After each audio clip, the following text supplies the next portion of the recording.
Okay, great. And This we're gonna meeting start, is being recorded. the live stream will start now. Wonderful. Give me a second.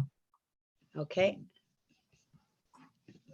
Hello, everybody. Welcome to the Power of Connection Room, my weekly broadcast with Camelia Ray, Powerful Partnerships. We are live everywhere. We are live on LinkedIn. We are live on Twitter. We are live on my Facebook page. We are also live on Clubhouse, which is awesome. I love how we do this. And that to me is the epitome of powerful partnerships. We are partnering and tethering across a whole bunch of different things, which is really awesome. So I'm excited about that. And I want to start by introducing my incredible co-host, my co-host with the mostest. She is awesome and just a fantastic, energy, asset, partner, brand. She is someone who inspires me to also be better at the way I'm kind of navigating my whole, digital marketplace. Camelia Ray, please, hello. Hey, how are you? Hi. Oh my goodness. Thank you. And for those who are listening on Clubhouse and anywhere else, we are live here on LinkedIn. I will put the link in the Clubhouse room and wherever Bobby can post the link. I'll also post the Clubhouse room for those who want to do audio on our LinkedIn chat.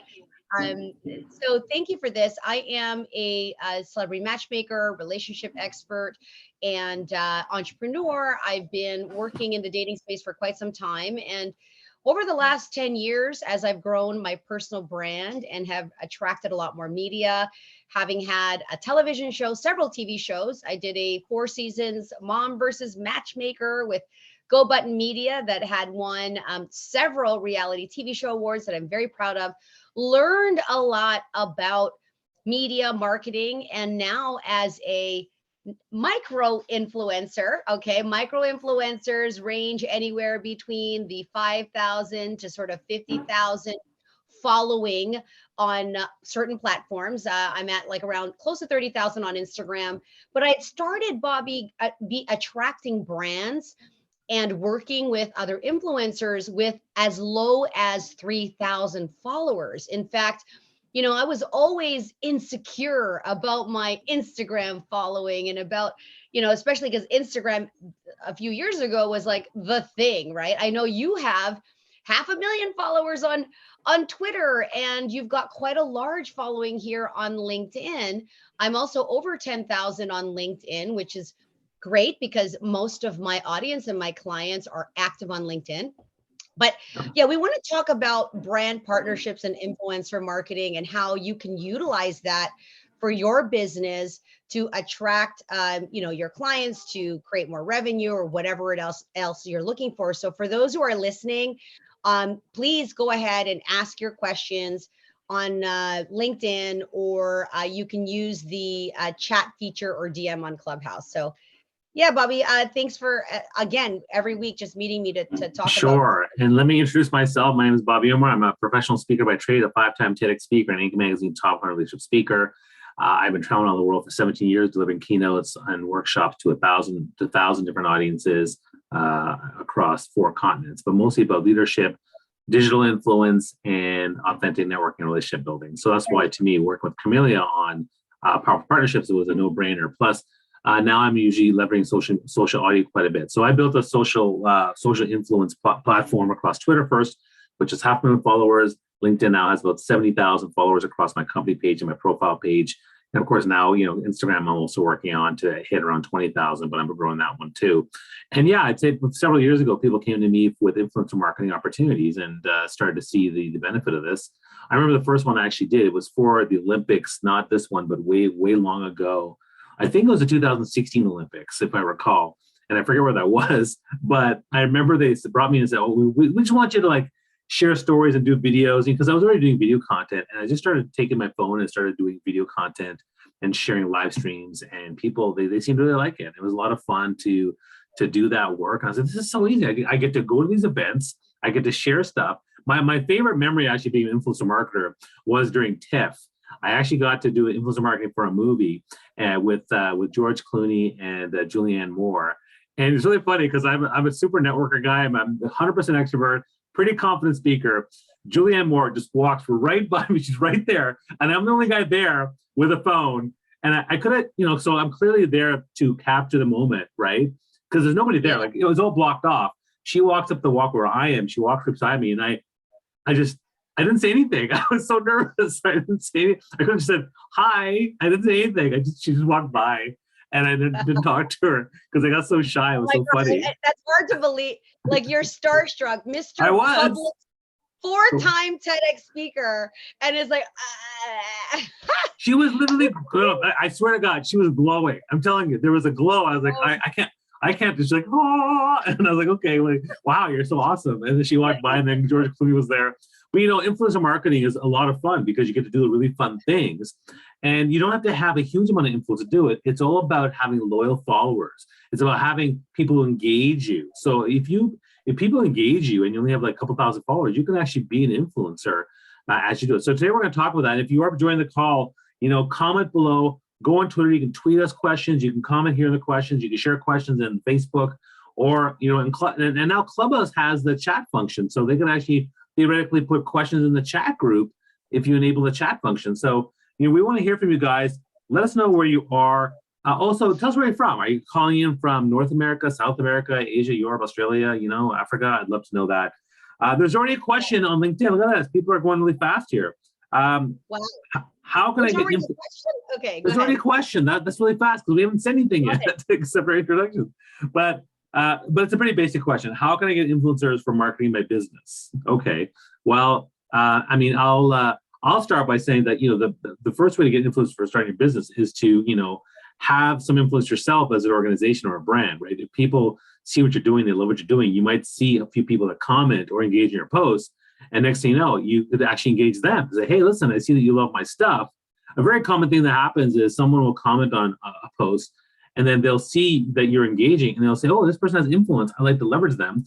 And then they'll say, one of the first influencer things I did was I saw something about, I think it was some sort of clothing line. And then I said, this is really cool. And then they said, hey, would you like to wear a free t-shirt? I said, sure. And they sent me a t-shirt, right? And of course I tweet about it, I post about it, I storied it.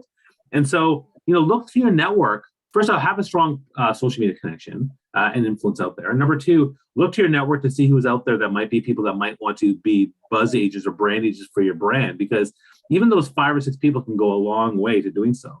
And then after that, there's lots of ways you can go through an agency. You can actually just Google search people who have the stuff, or even just approach people directly, like on Twitter and LinkedIn. A lot of my influencer marketing comes from saying, just the other day, I got one on Twitter, and he said, could you do some Twitter marketing for my stuff? I said, sure. And what's your budget? Sure. And of course, the other thing is you have to have a budget, right?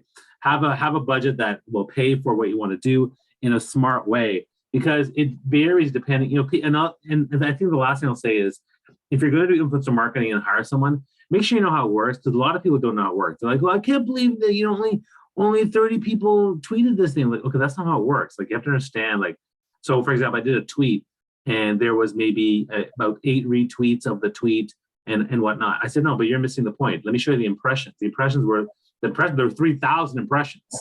You're paying for different things. You're paying for engagement. You're paying for impressions. You're paying for different things. So you have to understand where your money's going. And if you're okay with paying for those different things, then that's important. Camila, what do you think? Yeah, I love everything you're saying. And it starts with, and thank you for that question. It's an important question.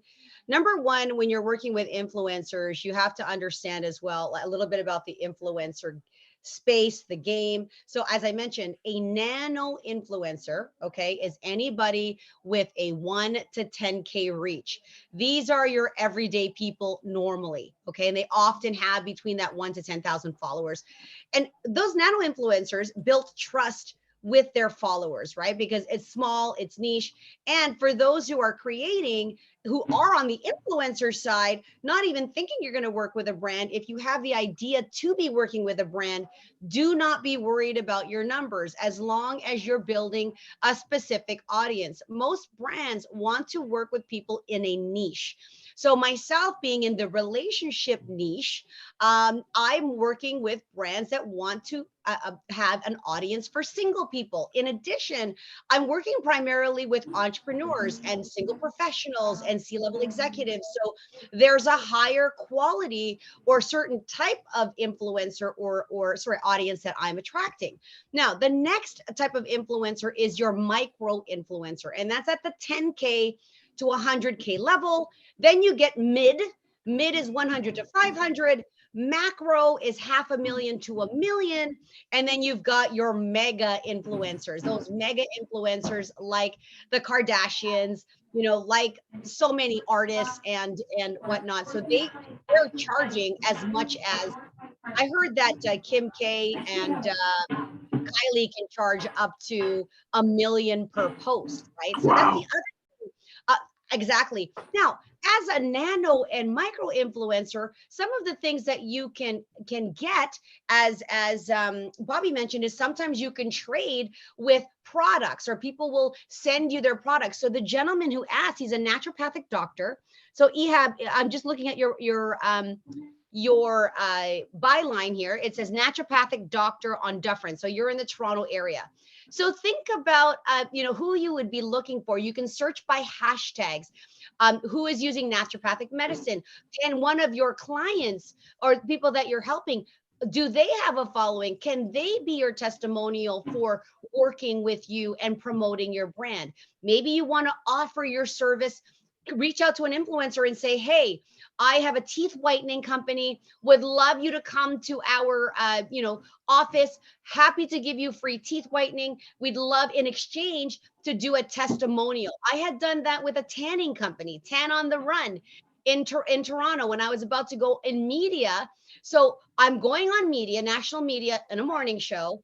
I'm not super colorful at that time. I think it's the middle of winter. And I said, sure, I'll do a tan. So while I'm doing that tan, it might not be in the media, but as I'm getting prepared, going behind the scenes, doing my photos, I feel much more confident when I have color on my skin. So that's an example of where you can do a in-kind partnership with somebody or an influencer instead of like cash dollars if you're just a startup or you want your results to do the talking. Because guess what, I'm doing another thing that happened, I'm working with a beauty product school. I'm going to be doing microblading. I've had my microblading done by another school in the past, but there's a new beauty school out. They have a multiple locations. So when I come back from my holidays, April 1st, I'll be going to the beauty school to get my microblading done. By the way, the cost of microblading is $500 to $800. So that is not an inexpensive service for us ladies wanting to get up and have everything done for us, right? So the exchange is that they're going to record it, save it as their content, and I get great eyebrows. So that's an easy one for me because I would be spending money on the service and now they're providing that service. So to me, that's also a win. So you can get very creative by offering your products or services to those people who want to use it. Let me just say that this doesn't happen, that quickly. Okay. This takes a lot of Right? work. Okay. I got to brush my teeth. I got to shave. I mean, it's a good 5-10 minutes, Carmelia. Come on. Yeah. Give me Oh some my credit God. here. Prep so five, yeah, 10 minutes. no, I appreciate 10 that. minutes. The other thing I want to mention was another influencer marketing piece is actually in the speaking circuit. So I'm a professional speaker. I've gone around the world. It's been great. But one of the first ones that I did, it was to go to Abu Dhabi, Dubai, in the United Arab Emirates, and they brought me over there for 4 days. And so they didn't actually. The agreement was they didn't actually pay me to speak, but they said we're going to put you up in a hotel for 4 days. We're going to take and they said we're going to take you to the world's fastest roller coaster. We're going to take you on this dune thing, and we're going to have this big. And they had all these things planned. I was like, okay, you know what? This sounds good, man. Let's do it. I was so excited. I was like, man, I'll totally do this. And so I went. And it was amazing. And all they wanted me to do was do my speech. And of course I was promoting it and, tagging things. And that was fantastic. I mean, I loved that one. That was one of the best, honestly, one of the best experiences of my life. The trips and the amenities that we had were just incredible. Like I only had to speak for 1 hour. The rest of the time I was just having a good time gallivanting and doing all these things. And so there are opportunities to do that. even with your own expertise and your abilities. You can find ways to find brand partnerships. Again, when it comes to a brand partnership, the key is to make sure you have key ideas of what the value each person's bringing. What is each person bringing to that brand partnership so you're getting something out of it? Yeah, I'll also say this, when you're approaching a brand and if you're just a solo business owner and you've never created a campaign, most times when you're approaching an influencer and there's a strategy or a marketing strategy, usually they're engaging that influencer for a period of time. So you want to create a very clear brief and description of those deliverables. So a recent example I did with a sex toy company or a adult pleasure company was that not only did they give me the product, there were specific words, hashtags, posting guidelines that were given to me, as well as frequency. I work with a number of brands and partners that will create this campaign over a set period of time with specific instructions of how they want me to do it. My last recent post was a partnership with eSmarter and DC Comics for International Women's Day. So I had to wear the eSmarter Wonder Woman sleeve. There was a photo that I had to take in a specific way with a specific light, right? And it's called Break the Bias.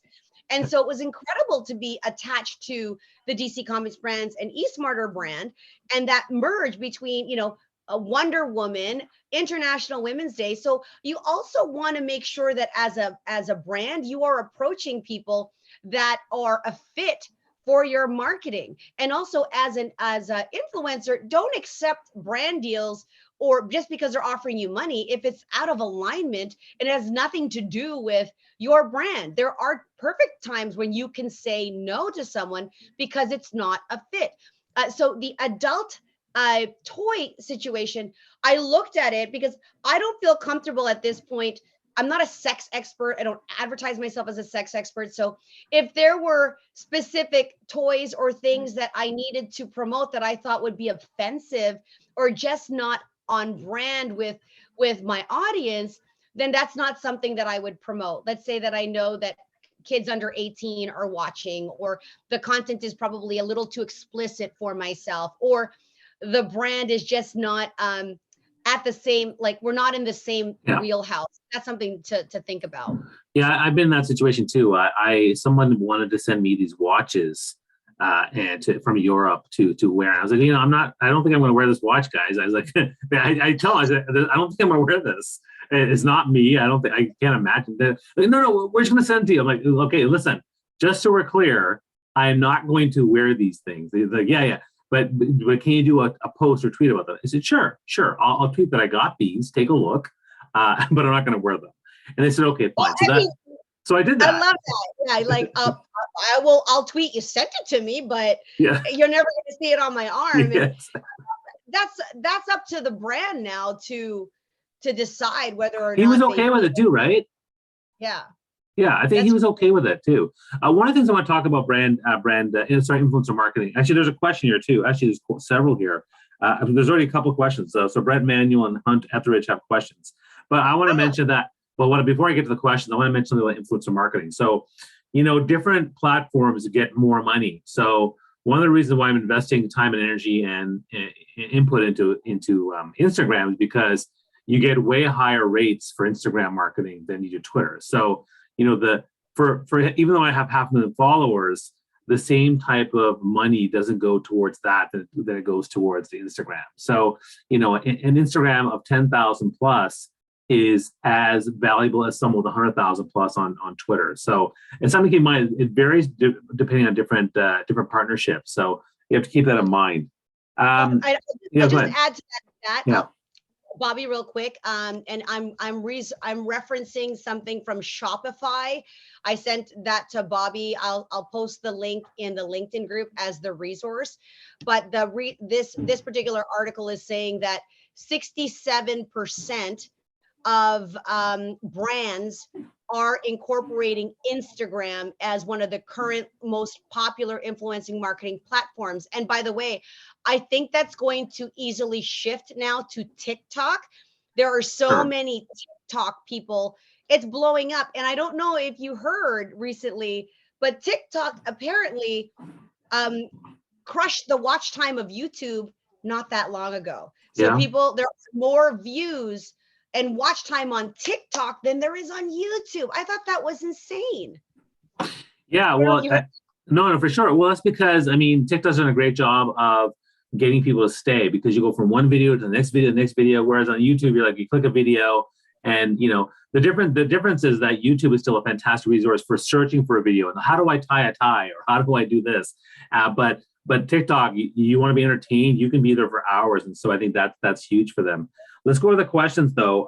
One is Brent from Ottawa, Canada. How do I figure out a brand and niche for LinkedIn? Okay, that's not exactly the topic, but let me quickly say you have to think about who your target audience is and how to serve them best, and then think about taking your strengths and your interests and what you want to talk about, and then to go back to your target and think about who is a smaller target audience. So let's say, and I know Brent, because I know you target disability, right? So if you're looking at let's say disability organizations, well, maybe it's disability organizations that target a specific disability. Maybe it's a specific region.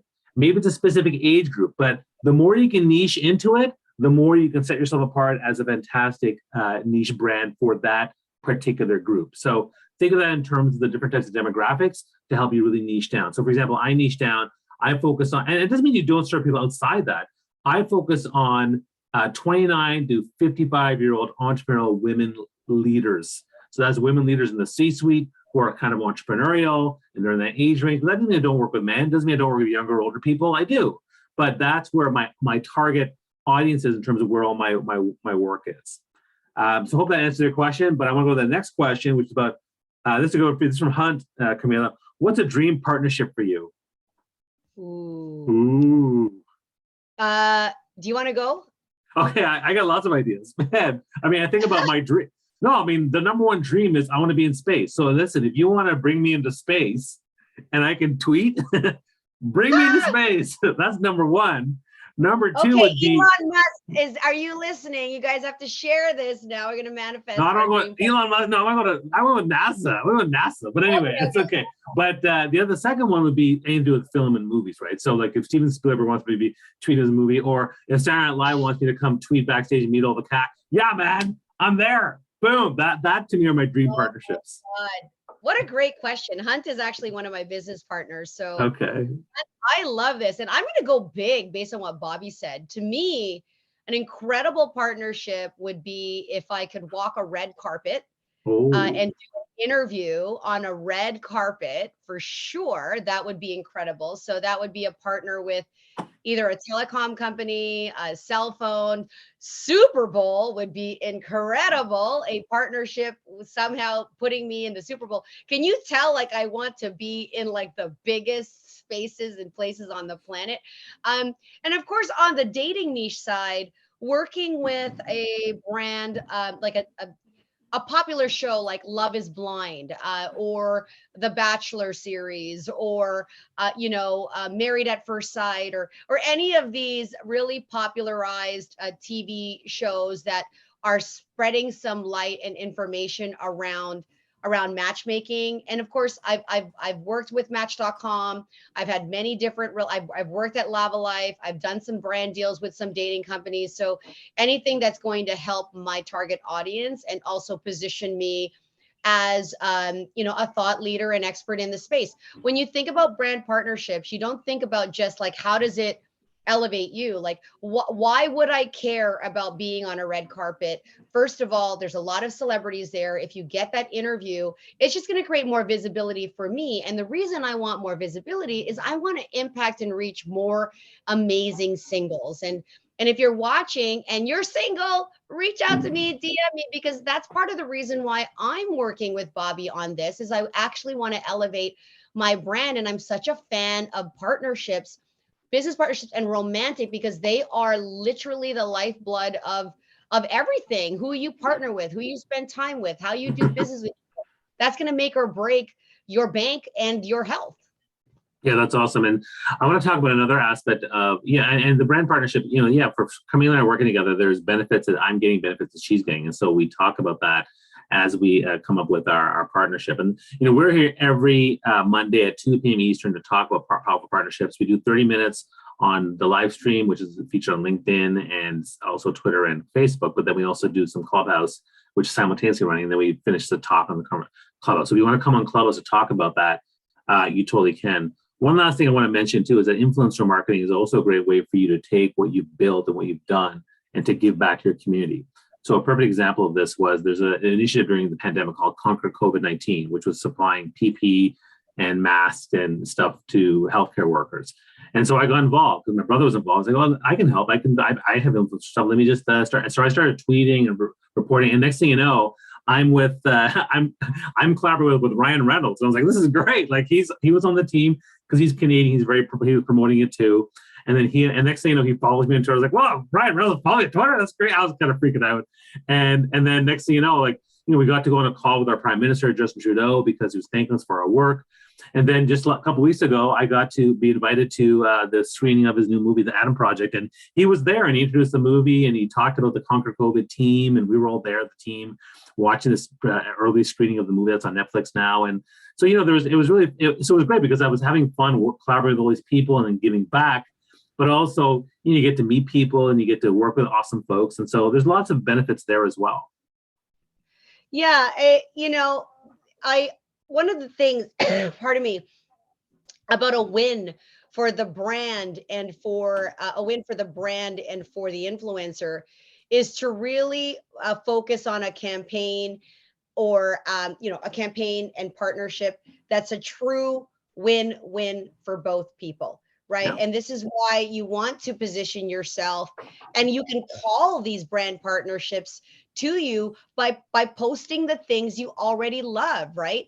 One of my friends is a personal trainer. His name is Colin Russo. Hey, Colin. And he's like, oh man, it would be a dream for me to work with Nike. Right. And I'm like, and he's got a decent social media following. I'm like, you know what? Tag Nike, post Nike, see how much you're a raving fan about them, right? Consume their content, figure out who's on their team, because you can literally manifest anything. And a lot of times some brand deals that have come to me have literally been because I was just organically posting something I love, right? Like say, for example, I use this beauty bar or this what do you call this now? This is like a sponge, right? Like a beauty sponge. And I'm using it and I'll tag the company. Next thing you know, I've seen those companies retweet, reshare the clothes that I love, the food that I love, and it's incredible. And sometimes just by being a lover of the product and tagging that product or that company, you may be able to get a brand deal because their team is looking for the people that love their stuff. And then in terms of negotiating price, definitely think that anybody who wants to get into brand deals and partnerships should be creating a media kit, a media bio, or an influencer kit so that they know what your expectations are and what you expect to get paid for posting. So do some research on that. And by the way, you can charge whatever you want as long as there's a company is willing to pay for it. So there's a longer discussion that we can have here because sometimes people have underpriced their work and other people have overpriced their work and they didn't get those deals or those partnerships because they weren't aligned. I agree. You know what? We're going to continue the conversation and move this to Clubhouse now. But what I want to mention to people is that we're here every week. And next week, we're actually doing something on money mindset and healthy mindset around wealth. I put the link in the chat for the live stream on LinkedIn. So make sure you join us for that. With that, we're going to end this call. And if you have questions, you can always put them afterwards too and tag us, and we'll answer them. That's totally fine. But we're here every week at 2 p.m. But now we're going to take the conversation to Clubhouse, where you can actually get on stage now and engage us directly and ask us questions. So let's move there, Carmelia. Thanks so much for being here. I really appreciate it. We'll see you next guys later. Bye.